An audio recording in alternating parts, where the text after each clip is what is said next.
Amerika baru saja keluar dari satu perang yang menelan puluhan miliar dolar dan belasan nyawa prajuritnya sendiri.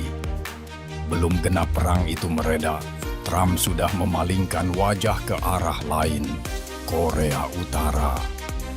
Seolah kemenangan yang gagal ia genggam penuh di Teheran, kini ingin ia coba bayar lunas di semenanjung Korea. Tapi ada peringatan yang tidak bisa diabaikan. Para ahli pertahanan menyebut semua opsi militer terhadap Pyongyang sama-sama buruk. Bukan karena Amerika lemah, tapi karena lawan kali ini sudah punya senjata yang selama ini coba dicegah dari Iran.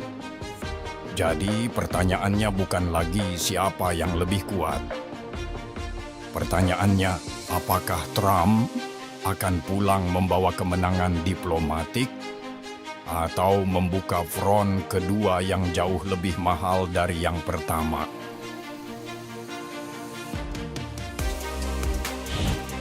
Semua bermula dari meja makan malam di sela-sela KTT G7.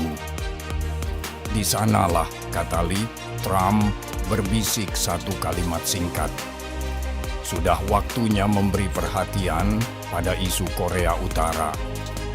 Lalu, tanpa keterangan, tanpa penjelasan, Trump mengunggah satu foto lama bersama Kim Jong-un dari pertemuan bersejarah Singapura 2018. Tidak ada tuh, tiada teks.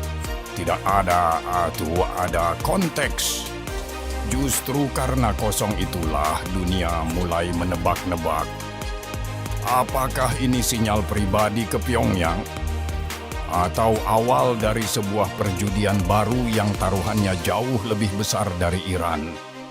Dalam menit-menit berikutnya, kita bongkar mengapa semenanjung Korea bisa menjadi taruhan paling mahal yang pernah diambil Trump. Dan mengapa kali ini lawannya tidak datang dengan tangan kosong. Semenanjung Korea berbahaya bukan karena tiba-tiba memanas. Ia berbahaya karena sejak 1953 ia tidak pernah benar-benar dingin. Perang Korea berhenti lewat gencatan senjata, bukan perjanjian damai.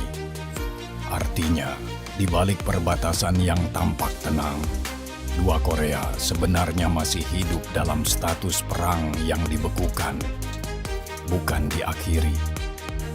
Karena itu, setiap provokasi di sini tidak bisa dibaca sebagai insiden kecil biasa.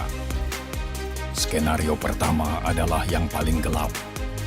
Bentrokan lokal yang berubah jadi krisis regional yang menyeret kekuatan besar. Penyebabnya sudah tertanam sejak lama. Korea Utara terikat perjanjian pertahanan dengan Cina sejak 1961. Komitmen saling membantu jika salah satu pihak diserang.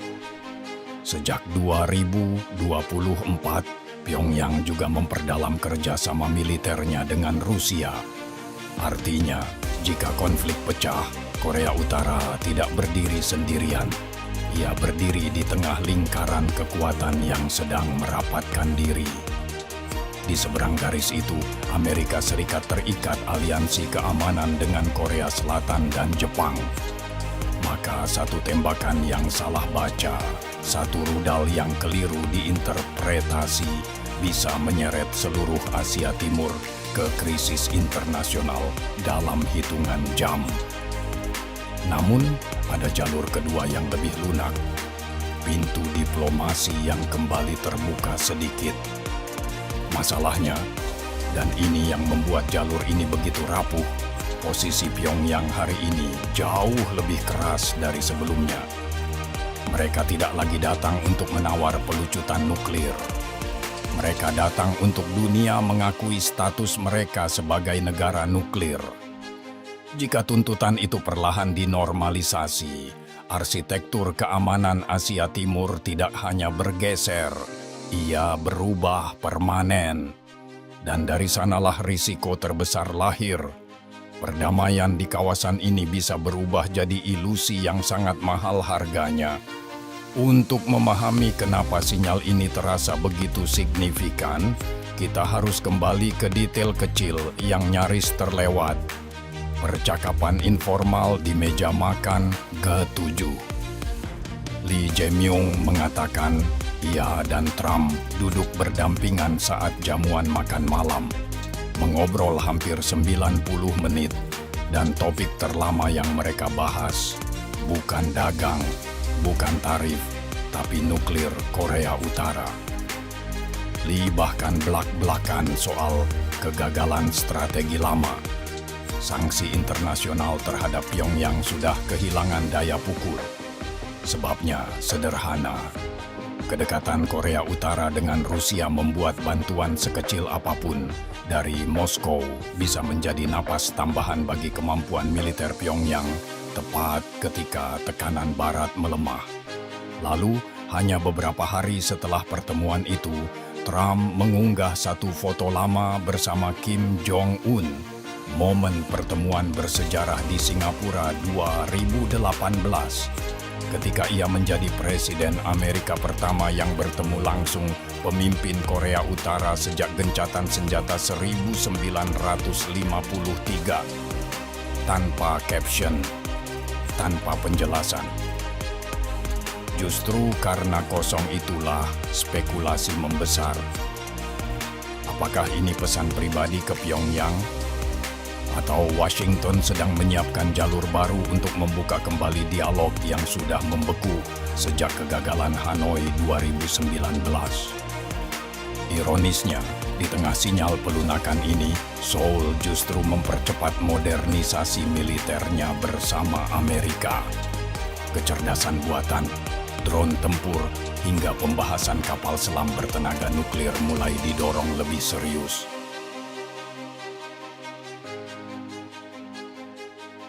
Pyongyang langsung membaca langkah itu sebagai ancaman, bukan niat baik. Mereka kembali meluncurkan rudal balistik jarak pendek, menuduh Washington dan Seoul justru memperkuat mesin perang mereka tepat ketika diplomasi diklaim sedang dibuka. Inilah paradoks semenanjung Korea hari ini.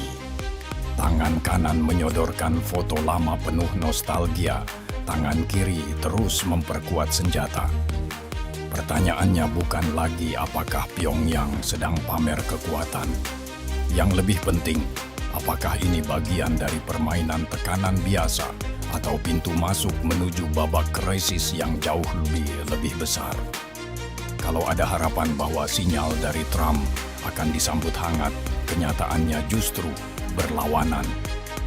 Bagi Kim Jong-un, senjata nuklir bukan lagi sekadar program pertahanan. Itu fondasi utama kelangsungan negaranya. Dalam pernyataan terbarunya, ia menilai lingkungan keamanan kian berbahaya karena Amerika dan Korea Selatan terus memperluas kerjasama militer mereka. Dan atas dasar itu, ia menegaskan akan terus memperbesar kekuatan nuklirnya, bukan menguranginya. Sikap itu diperkuat oleh adiknya sendiri, Kim Yo Jong. Pesannya tanpa ruang kompromi. Status Korea Utara sebagai negara berkekuatan nuklir adalah garis merah yang tidak bisa diubah atau dinegosiasikan kembali. Satu kalimat itu menutup pintu yang selama puluhan tahun jadi tuntutan utama Washington. Pelucutan senjata. Dengan posisi seperti ini, Pyongyang ingin setiap dialog masa depan berlangsung di atas dasar yang sama sekali berbeda. Mereka tidak lagi bersedia diposisikan sebagai pihak yang diminta menyerahkan senjatanya. Mereka ingin diakui sebagai negara nuklir yang setara di meja perundingan. Dan justru tuntutan inilah yang membuat jalan menuju diplomasi semakin rumit. Karena ia menyentuh perbedaan paling mendasar antara Korea Utara dan Amerika yang belum pernah benar-benar terselesaikan sejak 1953. Tapi disinilah ironi paling pahit dari seluruh cerita ini muncul. Iran diserang karena dianggap bisa menuju kemampuan nuklir. Korea Utara sudah lama melewati tahap itu. Mereka bukan negara yang dicurigai akan punya senjata nuklir. Mereka negara yang sudah membangun seluruh doktrin keamanannya di atas senjata itu. Maka ungkapan yang beredar di kalangan analis ini terasa menusuk. Iran diserang justru agar tidak punya nuklir. Korea Utara, mereka sudah memilikinya sejak lama. Bagi Kim Jong-un, nuklir bukan cuma senjata terakhir. Itu polis asuransi rezim. Semakin kredibel ancaman nuklirnya, semakin mahal risiko bagi siapapun yang berniat menyerang lebih dulu. Dan harga dari opsi militer terhadap Iran saja sudah sangat mahal. 13 prajurit Amerika tewas, 400 terluka, dan itu baru untuk negara yang belum punya bom nuklir. Sekarang bayangkan kalkulasi itu untuk negara yang sudah memilikinya, sekaligus punya rudal balistik yang secara teori dapat menjangkau wilayah Amerika Serikat sendiri. Pejabat pertahanan AES sendiri pernah mengakui sistem pertahanan mereka masih punya celah, terutama terhadap rudal hipersonik dan rudal jelajah generasi baru. Inilah alasan mengapa opsi militer terhadap Korea Utara dinilai jauh lebih berbahaya dibanding Iran. Jika perang pecah di sana, Pyongyang bukan cuma bertahan, mereka bisa membalas. Jadi, apakah ini manuver Trump membuka negosiasi atau tanda dunia mendekati konflik baru? Jawabannya mungkin berada di antara keduanya. Sejauh ini, belum ada bukti kuat Trump menyiapkan operasi militer terhadap Korea Utara. Rekam jejaknya justru menunjukkan pola khas, menciptakan tekanan, membangun ketidakpastian, memunculkan efek kejut, lalu menawarkan meja diplomasi ketika lawan mulai membaca risikonya sendiri. Pola ini pernah terlihat persis di 2017 hingga 2019. Saat itu hubungan Trump dan Kim dimulai dari saling ancam dan perang kata-kata sebelum berbalik menjadi pertemuan bersejarah yang belum pernah terjadi sebelumnya. Tapi kali ini taruhannya jauh lebih besar karena Korea Utara hari ini bukan Korea Utara yang sama dengan 2017. Senjatanya lebih banyak, sekutunya lebih rapat, dan posisi tawarnya lebih keras. Trump sendiri kini membutuhkan satu kemenangan diplomatik besar di panggung internasional setelah perang mahal di Timur Tengah.